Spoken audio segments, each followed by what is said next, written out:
আসসালামু আলাইকুম সম্মানিত ভিউয়ার্স। কুরবানির বর্ণনা, কুরবানির সময় সম্পর্কে আমি একটু আলোচনা করব। কুরবানি কাদের জন্য? কুরবানি একটি আর্থিক ইবাদত। এটা সম্পদশালীর উপর ওয়াজিব। নির্দিষ্ট পশু নির্দিষ্ট দিনে আল্লাহর বাস্তে সওয়াবের নিয়তে জবেহ করাই হচ্ছে কুরবানি। মুসলমান মুকিম নেসাবের অধিকারী আজাদের উপর এটা ওয়াজিব। মাসআলা, যেমন পুরুষের উপর কুরবানি ওয়াজিব, তেমনি মহিলার উপর ওয়াজিব। মাসআলা, মুসাফিরের উপর কুরবানি ওয়াজিব নয়, কিন্তু নফল হিসেবে কুরবানি করতে চাইলে করতে পারে, সওয়াব পাবে।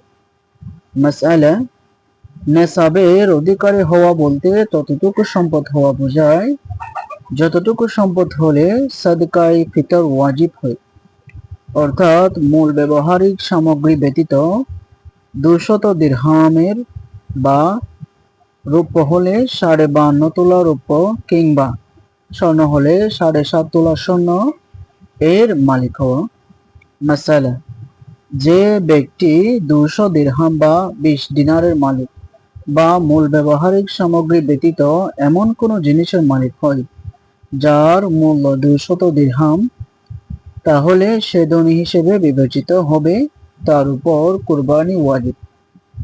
তবে এই নেসাবের উপর 1 বছর অতিবাহিত করার প্রয়োজন নেই। কুরবানির দিনে এই নেসাবের মালিক হওয়াই যথেষ্ট।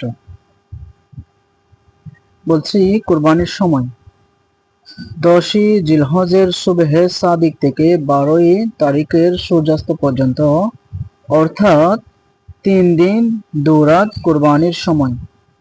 তবে 10 তারিখ সবচেয়ে উত্তম। অপরাগতায় এরপর 11 তারিখ, এরপর 12 তারিখে কোরবানি করা যাবে। মাসআলা, শহরের ঈদের নামাজের পর কোরবানি করা পূর্ব শর্ত, আর অজগ্রামে যেহেতু ঈদের নামাজ নেই সেহেতু সুবহে সাদিক থেকে কোরবানি করতে পারে। মাসআলা, কুরবানির নির্দিষ্ট সময়ে কোরবানি করা আবশ্যক। তখন পরে ওই পরিমাণ মূল্য বা সেই পরিমাণ মূল্যের পশু সাদকা করে দিলে ওয়াজিব আদায় হবে না।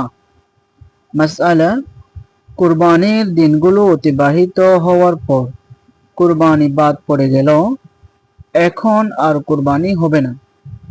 যদি কোনো পশু কুরবানির জন্য ক্রয় হয়ে থাকে তাহলে সে তা সাদকা করে দেবে, অন্যথায় একটি ছাগলের মূল্য সাদকা করে দেবে। মাসআলা, যদি কুরবানির শর্তসমূহ পাওয়া যায় যা উপরে বর্ণিত হয়েছে, তাহলে প্রত্যেকের উপর কুরবানি করা ওয়াজিব।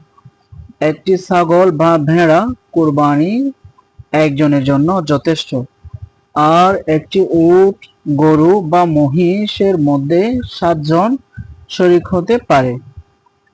1/7 চেয়ে কম হতে পারে না। 7 জন থেকে যদি কম অংশীদার হয় তবে ক্ষতি নেই, কিন্তু কারো অংশ 1/7 থেকে কম হলে কুরবানি হবে না। মাসালা, কুরবানিতে সকল অংশীদারের নিয়ত সওয়াব অর্জনের হওয়া চাই, কেবল মাংস খাওয়ার নিয়ত যেন না হয়। সুতরাং আকিকাকারীও অংশীদার হতে পারে, কারণ আকিকাতেও সওয়াব অর্জনের নিয়ত থাকে।